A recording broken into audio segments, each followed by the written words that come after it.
नमस्ते नमस्कार और मेरा नाम है राजकमल आर्य। आप देख रहे हैं आज बिस्मिल्लाहिर्रहमानिर्रहीम नहमदुहु व नुसल्ली अला रसूलिल करीम अम्मा बाद फ़अऊज़ु बिल्लाहि मिनश शैतानिर रजीम। दरअसल बात ये है कि इस्लाम का जो कॉन्सेप्ट है बहुत क्लियर है और जो इस्लाम जो है वो ज़ुबान से लोग इस्लाम में दाखिल होते हैं और ज़ुबान से इस्लाम से बाहर निकल जाते हैं।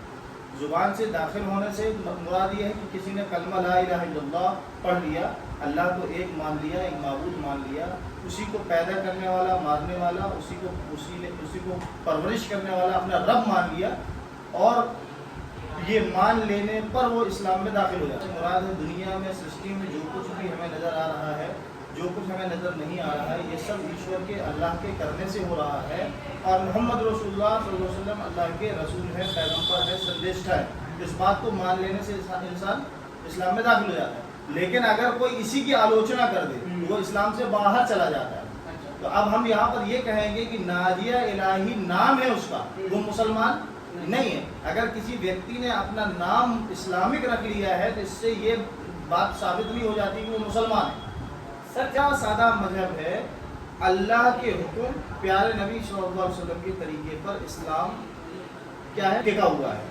रही बात शादी के कॉन्सेप्ट की, तो बाज दूसरे धर्मों में भी अगर आप देखेंगे तो वो उसमें भी आपको ये मिल जाएगा कि कम उम्र की महिलाओं से बड़े उम्र के युग पुरुषों ने विवाह किया है। मैं नाम नहीं लूंगा किसी धर्म के बारे में या किसी महापुरुष के बारे में, लेकिन भाई उस वक्त में, आज के परिदृश्य में अगर आप देखेंगे तो उस वक्त में जो महिलाएं थी वो बहुत मजबूत होती थी, उनका खान पान अच्छा होता था, उनका रहन सहन अच्छा होता था, उनकी परवरिश अच्छी होती थी। और आज के ज़माने में जो खान पान है, जो परवरिश है, आप देखो कि आज सबसे ज़्यादा अस्पतालों में जच्चा बच्चा मर रहे हैं, बच्चियाँ मर रही हैं, शादियां लेट हो रही है इसके बाद भी, क्योंकि खान पीन बदल गया, हवाएं बदल गई हैं, लोग दूषित वातावरण में रह रहे हैं, तो कमजोर हो गए लोग। उस जमाने में कमजोर नहीं तो उस जमाने में मजबूत लोग थे। तो वहाँ का जो वातावरण है, रेगिस्तान की जमीन है, पानी का भाव है, तो उस रेगिस्तान की भूमि में कैसे मदीने का जो माहौल है वो बहुत एक नंबर है, वहाँ का मौसम भी बहुत अच्छा है। दूसरी चीज ये भी तर्क एज का कॉन्सेप्ट क्या है, मतलब एज के रियल में उनकी 6 मस्ती और नहीं, एज उनकी 9 वर्ष की एज में उनका निकाह हुआ है और इसके बाद उनकी विदाई हुई है, क्योंकि सारी चीजें उनमें बहुत सारी रिवायतें अलग अलग होती हैं। आज की रिवायत एक सहाबी ने देखा कि भाई ये 9 साल की एज में निकाह हुआ है, दूसरे ने देखा 13 साल की एज में निकाह हुआ है, किसी ने देखा कि 13 साल के बाद जो है विदाई हुई है। इस तरह से क्या आप एक नजरिए को अगर हम पकड़ेंगे तो इसी की वजह से ये जो विवाद उत्पन्न हुआ है, ये एक नजरिए को देखने की वजह से विवाद उत्पन्न हुआ है। अच्छा, तो मतलब उसने जो कहा तो क्या वैसा पुस्तक बिल्कुल गलत है, बिल्कुल गलत है। और एक तो वो कहने का अंदाज गलत है। सबसे पहली बात, एक आदमी उसी बात को प्रेम कहता है और एक आदमी उसी को घृणात्मक तरीके से कहता है। मतलब एक कटाक्ष होता है जो किसी की मानसिक दशा को प्रभावित करे। तो उसने जिस तरह से गंदे शब्दों का इस्तेमाल किया, क्योंकि मैं वो गंदे शब्दों को कह नहीं जा सकता हूँ, तो भी ऐसे शब्दों का प्रयोग नहीं करना चाहिए, क्योंकि इस्लाम कोई आपके कहने से बदनाम नहीं हो जाएगा, कोई छोटा नहीं हो जाएगा। इस्लाम को 1400 साल 1500 साल से जो है इस्लाम दुनिया में आया है और इस्लाम मजहब असल में दुनिया को बनाया है ईश्वर ने। और सबसे पहला जो इंसान भेजा आदम अलैहिस्सलाम, अम्मा हव्वा को जब भेजा दुनिया के अंदर, मनु और शत्रुपा जिसे कहते हैं, हम कहते हैं कि इस्लाम की शुरुआत और बुनियाद शुरू ही दिन से हुई है। जिस दिन ईश्वर ने पहला इंसान बनाया है उसे ही सबसे पहला पैगंबर संदेशा बनाया। अच्छा, प्रेम पाने के लिए सबसे बेहतरीन चीज लोग समझते हैं एक दूसरे के धर्म को बुरा भला कहना। मैं इसमें ये भी नहीं कहूँगा कि इस्लाम धर्म के कुछ मुसलमान मानने वाले नहीं करेंगे, वो भी बहुत सारे जाहिल और बेवकूफ़ बदतमीज लोग हैं, जबकि इस्लाम में उनके लिए कोई जगह नहीं है। हम किसी दूसरे धर्म के बारे में कोई कटाक्ष नहीं कर सकते हैं, हम बाध्य हैं इस बात के लिए। हमारे लिए जितना हमारा मजहब सम्मान का ये बात आप ऐसी हिंदुओं को खुश करने के लिए बोल रहे हैं कि आप कैसे घर में, बिल्कुल हमारे धर्म, हमारे रिलीजन में है, हमारे धर्म में है, हमारे कॉन्सेप्ट में है। इस्लाम जो लागू होता है, इस्लाम का जो कानून लागू होता है वो मुसलमानों पर होता है, गैर मुस्लिमों पर लागू नहीं होता है। मैंने बहुत सारे कहते कुछ हैं करते कुछ हैं, जहाँ ज्यादा होते हैं वहाँ पर फिर ये किसी को छोड़ते नहीं। ये कहाँ तक सही बात। थ्योरिकल इस्लाम को जानते नहीं है, क्योंकि इस्लाम को पढ़े नहीं है। हमारी तहजीब, इस्लाम की जो तहजीब है वो मक्का और मदीने के अंदर आप देखो कि मक्का जब फतेह हुआ, इस्लाम का गलबा हुआ और मदीने से मक्के की तरफ जब मुसलमान गए तो मक्के के काफिरों को, मुशरिकों को, सबको माफ कर दिया।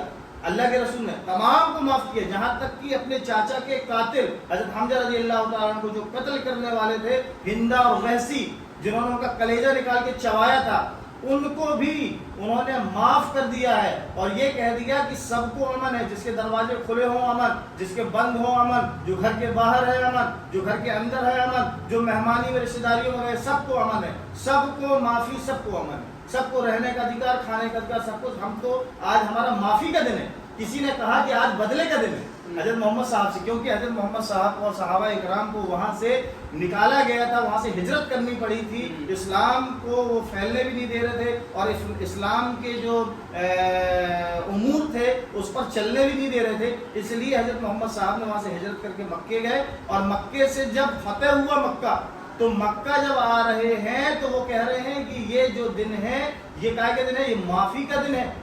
क्या कह रहे हैं? ये माफी का दिन है, ये बदले का दिन नहीं है।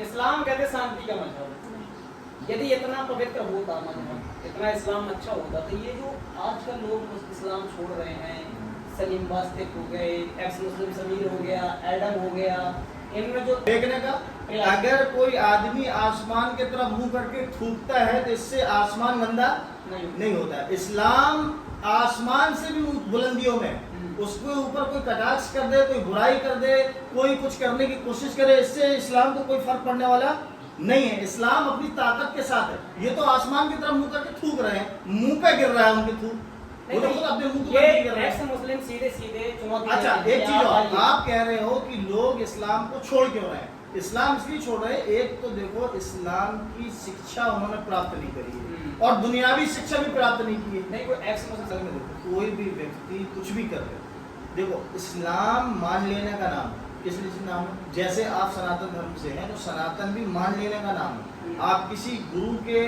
बताई हुई तरीके पे चलने से पहले आप अपनी किताब देखोगे, ये कहता है। अगर आदमी कहता है कि मैं धार्मिक हूँ, मैं धार्मिक व्यक्ति हूँ, धार्मिक मानना चाहता हूँ, बनना चाहता हूँ, तो उसे हिंदू कह रहे हैं, जो कट्टर मुसलमान कह रहे हैं अपने आप को, उनसे पूछो तो उनको उनके ज्ञान, उनकी किताबों के बारे में कोई ज्ञान ही नहीं है। वो उसके घर में गीता नहीं पढ़ी जा रही, उसके घर में रामायण नहीं पढ़ी जा रही, उसके अंदर घर में जो है दूसरे जितने धार्मिक किताबें वो नहीं पढ़ी जा रही। धर्म के नाम ऐसे ही मुसलमान, हाँ धर्म के नाम पर बोल बच्चे, हाँ बोल बच्चन से थोड़ी ना होगा। दूसरी चीज, अगर कोई व्यक्ति इस्लाम में रहते हुए गलत करने लगा तो इस तरह से तो दूसरे धर्मों में भी लोग हैं, आशा राम है, राम रहीम है, रामपाल है, सैकड़ों इतने बड़े बड़े महापुरुष थे, बड़े बड़े नेता, मंत्री और मिनिस्टर्स और हिंदुस्तान के नीच पुरुष। हाँ, लेकिन अब उनको नीच पुरुष भी कहा जा सकता है। ऐसे ही मुसलमानों में भी बहुत सारे लोग इस्लाम पर रहे हैं लेकिन इस्लाम से चले गए। इस्लाम से चले गए, ये उनकी मानसिकता की वजह से वो चले गए। इस्लाम के अंदर तो गरीबों की मदद करना है, पड़ोसियों का हक अदा करना है, बीवी बच्चों की देखरेख करना है, माँ बाप का साथ सहयोग देना है। जहाँ तक कि माँ बाप अगर गैर मुस्लिम है और आप मुसलमान हो, तब भी मुसलमान बेटे का फर्ज है कि अपने माँ बाप के सारे हक और हुकूक अदा करे। जैसे कुछ की एक ही सजा सरपंच से जुदा, तो क्या ये सही है? अगर मान लीजिए कोई राम के ऊपर प्रश्न उठाता है, कृष्ण के ऊपर प्रश्न उठाता है, तो इसका मतलब ये थोड़ी नहीं कि हम सरपंच से अलग करते हैं। असल में देखो, हम एक संवैधानिक मुल्क में रह रहे हैं। दीगर मुल्कों में जहाँ पे कुरान ही संविधान, बहुत सारे मुल्क ऐसे हैं जहाँ पे संविधान क्या है? कुरान संविधान है, मतलब धार्मिक शरिया कानून। जैसे कहा जाए शरीयत कहलाती है, धार्मिक कानून को शरीयत कहते हैं। शरिया कानून का मतलब क्या होता है? अपने धार्मिक मुल्क है, नहीं तो जहाँ शरिया कानून लागू होगा तो वहाँ हिंदू अपनी पूजा पद्धति करने की आज़ादी है उनको, वो अपने कानून पर चलेंगे। जब शरिया कानून भी लागू होगा तो दीगर धर्म के लोग, चाहे वो ईसाई धर्म के हों, सिख धर्म के हों, चाहे हिंदू धर्म के हों, उनको किसी भी तरीके से सताने का हक हासिल नहीं हो जाएगा। मुसलमानों को बेजा कत्ल करने का हक नहीं हो जाएगा। मैं उसी का बात कर रहा हूँ कि सर तन से जुदा का जो मामला है, अगर शरिया कानून कहीं लागू होता, क्योंकि हम यहाँ संवैधानिक दायरे में रहते हैं। मैंने जिस दिन जो है मेमोरेंडम देने के लिए मैं गया था थाने के अंदर, तो मैंने ये बात कही कि अगर यहाँ पर शरीयती कानून कोई लागू होता तो उसकी सजा कुछ और होती, लेकिन हम संवैधानिक मर्यादा में रहते हैं। तो जो लोग ऐसे नारे लगा रहे हैं वो गलत नारे लगा रहे हैं, ऐसे नारे लगाने की जरूरत मतलब नहीं है। मतलब जहाँ शरीयत लागू है वहाँ ये नारे लगाए जा सकते हैं। लगाए नारे क्या लगाए जा सकते हैं, वहाँ की सजा है ये कानून, हमारे देश का कानून। मैं ये नहीं कह रहा हूँ कि सर्वसुलझता करने का मैं प्रमोट नहीं कर रहा हूँ, मैं कह रहा हूँ जो हमारा मुल्की कानून है, क्योंकि हमें अपनी धार्मिक रीति रिवाजों पर चलने की हमें स्वतंत्रता है। इस मुल्क के अंदर हमें अधिकार प्राप्त है, अनुच्छेद 40, 25, 26 में हमें ये मिलता है। तो हमको ये जो मिलता है इस अधिकार का पालन हम कर रहे हैं। हमें हमारे पूजा पद्धति इबादत से और इसके प्रचार प्रसार से कोई नहीं रोक सकता, क्योंकि हमें ये संवैधानिक अधिकार प्राप्त है।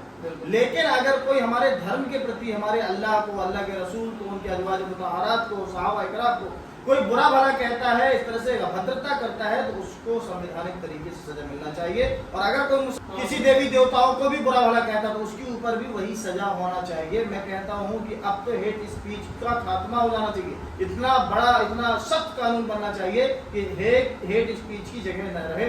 ये गंगा जमनी तहजीब, भाईचारा को खत्म करने वाली एक प्रवृत्ति देश के अंदर उत्पन्न हो रही है। इस्लाम में कोई चीज अप्रमाणित है ही नहीं। अगर किसी की मीरास का भी है मामला, किसी को कुछ लेने देने का मामला है, सदका ज़कात का मामला है, नमाज इबादत का मामला है, किसी को सजा देने का मामला है, किसी से बदला लेने का मामला है, हर चीज के बारे में इस्लाम में हर चीज मौजूद है, क्योंकि शरीयत कहते ही कानून को। इसलिए इस्लाम में हमारा या शादीशुदा पुरुष जो है, अगर वो किसी से जो है अवैध संबंध बनाता है तो इस्लाम की सजा तो बहुत सख्त है शादीशुदा के लिए। उसको जो संसार किया जाए, उसको जो है जमीन में गाड़ा जाए और पत्थर से मार मार के हलाक कर दिया जाए। आप सोचिए कितनी सख्त सजा नहीं है। देश में भी आप दूसरों के धार्मिक अधिकार है, उनकी मान्यताएं अलग है, भिन्न है। जैसे इस्लाम धर्म की मान्यताएं अलग है, भिन्न है, जैन समाज की भिन्न है, ईसाई समाज की भिन्न है, अलग है। सिख समाज के लोग पगड़ी बांधते हैं। अब उनके ऊपर आप अगर राइट लगाओगे कि नहीं आपको वो हेलमेट पहनना पड़ेगा, अब आप बोल दिए कि बिना पगड़ी के ही आप बैंक में जॉब कर सकते हो, पुलिस में जॉब कर सकते हो और आप फौजी बन सकते हो, तो उनके लिए तो बहुत मुश्किल हो जाएगा, उनके अधिकारों का हनन हो जाएगा। अच्छा, संविधान बनाया है, ऐसा नहीं कि शरिया को छोड़ दिया उन्होंने सिख समाज से भी लिया है, ईसाइयों से भी लिया, मुसलमानों से। जो अनुच्छेद 25-26 का जो मैं आपके सामने सारे मत मजहब से लिया, सारे पंथ से लिया, लेकिन उसमें जो कुरीतियां थी उसको हटाया गया। तो कुरीतियों पर चलने का वो नहीं, लेकिन इस्लामिक शरीयत। अब जैसे कहने की बात है, एक आदमी की मीरास तकसीम होना, जैसे शादी का मामला, शादी का मामला है तो आप कहोगे नहीं हम रजिस्टर्ड मैरिज करवाएंगे, तो रजिस्टर्ड मैरिज हो जाएगी। अब आपके एक ब्राह्मण समाज का आदमी, उसकी रजिस्टर्ड मैरिज बस करवाओ, आप कहोगे नहीं फेरे नहीं लगाए जाएंगे। नहीं तो संवैधानिक हिसाब से रजिस्टर्ड करवाओ, फिर अपनी धार्मिक मान्यता। हाँ, तो बात वही होगी जो मैंने कहा शुरू में, जो आपने कहा कि हम कानून भी मानेंगे और शरीयत भी मानेंगे। वही तो मैं वही कह रहा हूँ कि हम कानून भी मानेंगे और हम देश के कोई कानून का उल्लंघन नहीं कर रहे हैं, देश के किसी कानून का उल्लंघन नहीं करेंगे, लेकिन हम शरीयत पर भी अमल करेंगे। जो आपने बहुत अच्छे से उसको जवाब आपने खुद ही दिया। इस्लाम पूरा का पूरा ईश्वर के तरफ से भेजा हुआ एक कानून है। हजरत मोहम्मद सल्लल्लाहु, हजरत जिब्रील अलैहिस्सलाम ईश्वर के जो हैं वो बजाते अल्लाह से अल्लाह के रसूल तक लेके और अल्लाह के रसूल ने हम तक पहुंचाया है। इसमें कहीं भी कोई खयानत नहीं हुई है, जैसा भेजा गया वैसा ही है, और इसमें हम अपनी अकल का दखल नहीं लगा सकते। हमको इस बात की कोई नहीं, तो इसी इस्लाम मजहब मतलब मजहब अंदर अकल बाहर, अकल में कोई दखल नहीं। तो अकल जो है, असल में अकल में कोई आदमी ये कहते अब अकल वाले गोबर खा रहे हैं, तो इस्लाम में तो गोबर इंसान की लैट्रिन और उसकी लैट्रिन एक बराबर है, किसी भी जानवर की नहीं। तो वही तो मैं कह रहा हूँ, तुम्हारी अगर अकल काम कर रही है किसी की, उसी की तो मैं कह रहा हूँ तुम्हारी अकल अगर यहाँ चली गई कि तुम लैट्रिन भी खा रहे हो, पेशाब भी पी रहे हो, भाई जो मल है उसको तो मल रहने दो, उसको इतनी तो अकल है। गाय का बछड़ा पैदा होता है, वो उसे इतनी अकल है कि मुझे थन में लगना है, वो पेशाब की जगह में नहीं लगता है, इतनी तो अकल उसको भी है ना।